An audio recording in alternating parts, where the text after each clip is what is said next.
میرا خیال ہے کہ اس کی سیونیں نا زندگی کی باہر لا کے بات کرنی چاہیے. یہ جو لیپا اور ادب ہوتا ہے اس لیے ہم نے چونکہ کافکا سے بہت زیادہ متاثر تھے تو وہ کہتے ہیں کہ تحریر کو ایسا ہونا چاہیے کہ آپ کے اندر کا جو منجمد سمندر ہے اس کے اوپر وہ کلاڑے کی طرح پڑے. ٹھیک ہے.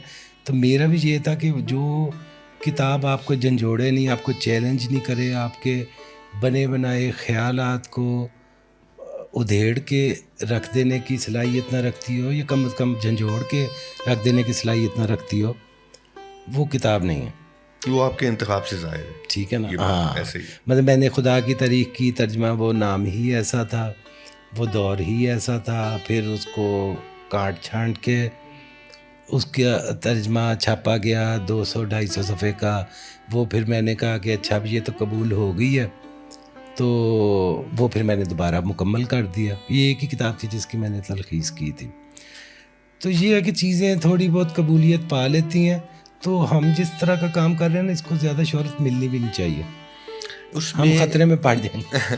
دیکھیے جب آپ یہ کام کر رہے تھے تو اس کے پیچھے ایک دو بندوں کی جرتیں شامل تھی. یہاں ارشد محمود بیٹھے ہوئے ہیں, ان کی تصور خدا کتاب آئی ہے, اور وہ اس وقت جب انہوں نے یہ کتاب لکھی تو وہ بہت جرت بندی کی بات تھی. اس کے پیچھے کی منوجزدہ جو ہے نیاز فتح پوری کی موجود ہے, وہ بذات خود اپنے دور کی ایک بلنٹ کتاب. ایک آغا نوید کی بھی کتاب تھی خدا کی تلاش. ٹھیک ہے. لیکن یہ 3-4 مثالیں تھیں.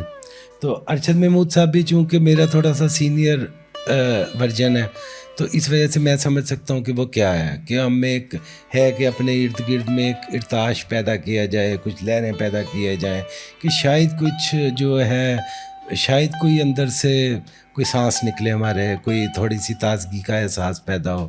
تو یہ اس لیے ہمیں زیادہ شدت کے ساتھ, جسے بدلہ کہہ رہے ہیں نا, وہ شدت کے ساتھ ضرب لگانی پڑتی ہے. تو لیکن ہمیں زیادہ ضربیں نہیں لگانی چاہیے, جیسے میں پہلے کہہ رہا تھا, کیونکہ ہم نے ایک ضرب نہیں سہنی. ٹھیک ہے.